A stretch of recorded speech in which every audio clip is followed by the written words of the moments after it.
The next speaker is Mr. Roger DeFate, if I pronounced that correctly, from Discovery Bay. And after Mr. DeFate, Mr. Bob Wright, Friends of the River. Did I get your name almost right? No. No. Well, sorry about that. My apologies. My name is Roger DeFate, and I live in Discovery Bay. This is an important meeting for me and to the people that have come here to address you. This is an extremely serious situation for us, especially in Discovery Bay. One of the things I'd like you to understand is our homes are built on the water. We require tidal flow to move the water in our sloughs, in our bays. Without that tidal flow or interruption of that tidal flow, what we have is a stagnant community. Now, could you imagine the water? I mean, it's not pumped around. As the tide moves up and the tide moves down, that water moves within our estuary.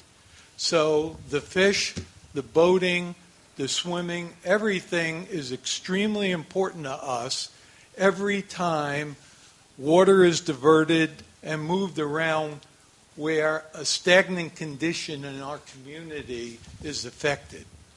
So that will give you a grasp of the intensity of the homeowners and the people that live on the Delta, Bethel Island, in the waterfront communities that you're going to affect our outcome. Our children, our grandchildren, all grow up with this environment that we live in. It's a very pristine, beautiful setting. That's why we live there. We pay extra in our taxes and in our community development to live in that pristine environment.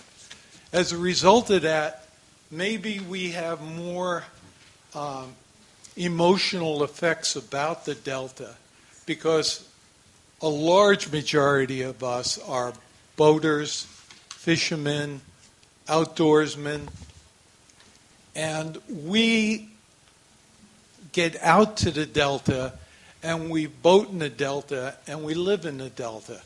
I'm an avid fisherman, so I fish 3 days a week.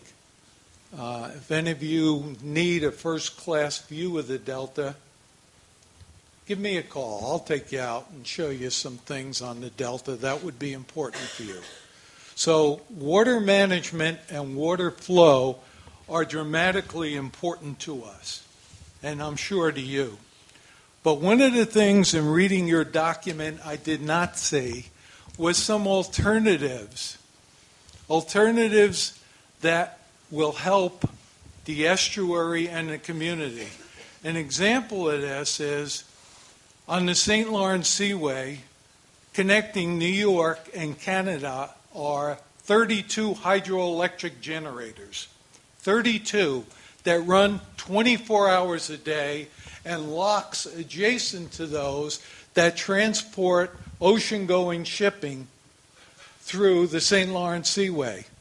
I don't see anything of that nature on your agenda or on your schedule. Where are the alternatives for our brilliant minds in technology in California? We have people in California that are brilliant.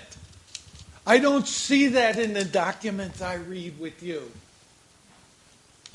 And maybe that's because there's not enough local involvement in your committees. Because we have brilliant people waiting to help you. If that document is representative of where we are going in California with our water management, we are doomed. Get rid of those people and hire some new people with some new ideas. Give us some really good alternatives because we need them, and the people of California and the GMP of the community and those farmers need that water, and they need to protect the environment in which we live in. Gentlemen, ladies, this stewardship council has a trust, and we, the people of California, are entrusting to you not only a special gift, but you have a moral obligation to use the best science possible. Don't be influenced by the Enrons and the MWDs of this world. They're opportunists looking for water and selling water.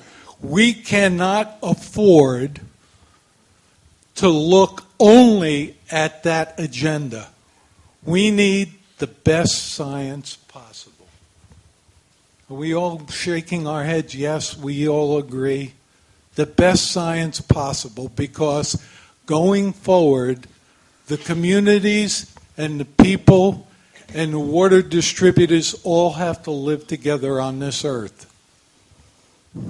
Thank you very much. Thank you, sir.